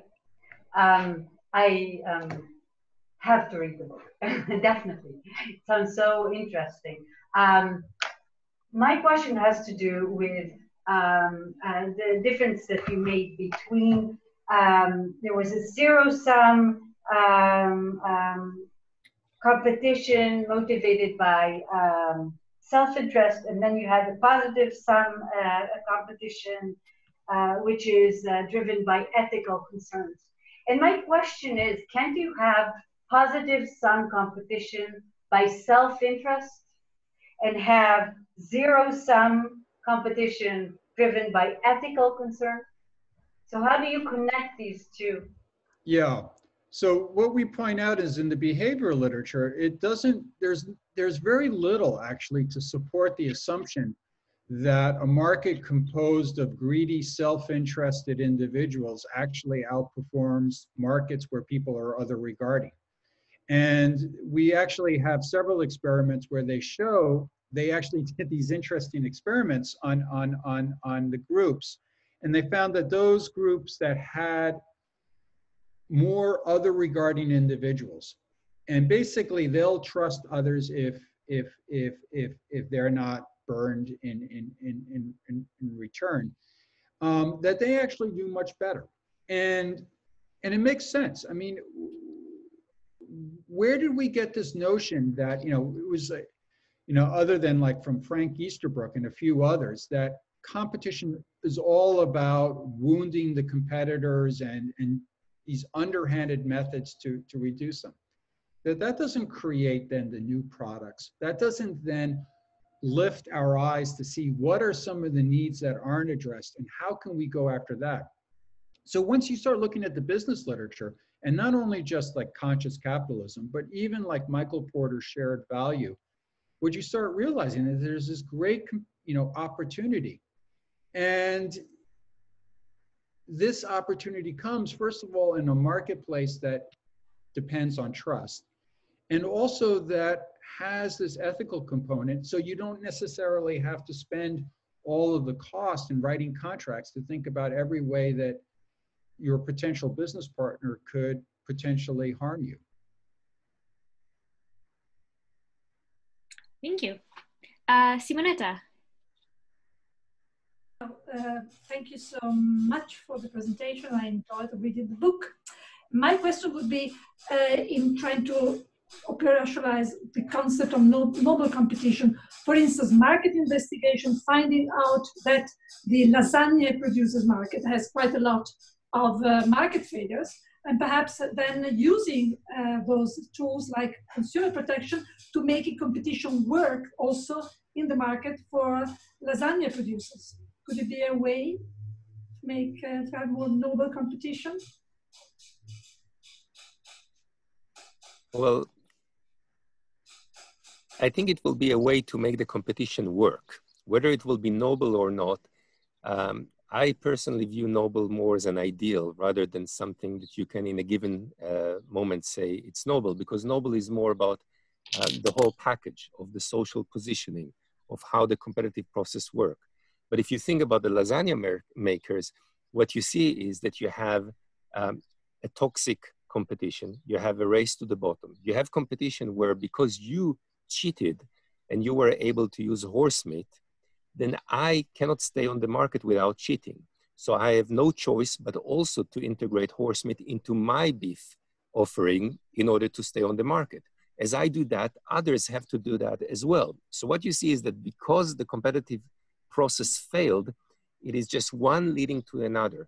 And at the end, no one benefits and the customer doesn't benefit. So this is exactly when you will have, following a market investigation, you can use any tool. It doesn't have to be the traditional competition tools that we have, but the idea is you then need external intervention.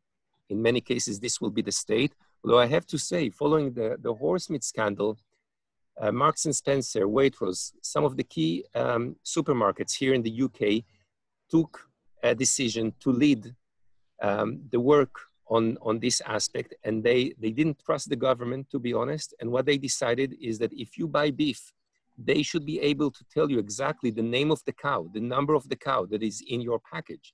So they created a whole system because they appreciated that they want to give lower prices, but only if it doesn't undermine their brand name. So they identified suddenly that the competition process did not work. So what you want to do is then make it work. Will it be noble? Well, it will be noble if you will say that we reached a position that everyone is also helping everyone to improve quality, that no one is doing anything that we will consider from a social perspective to undermine the social fabric. But it might be that it just be a positive sum competition. And to be honest, if that's what we have, that's pretty good.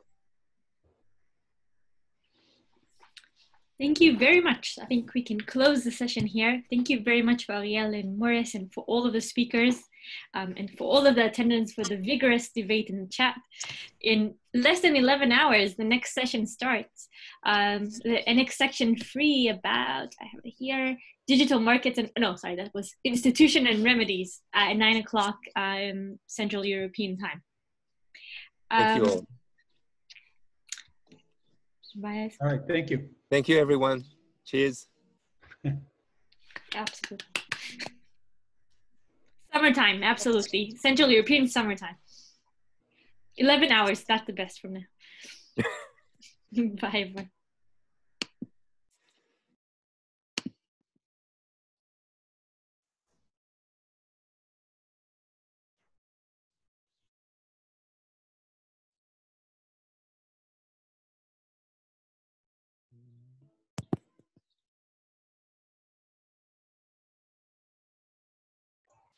I think the recording can be stopped.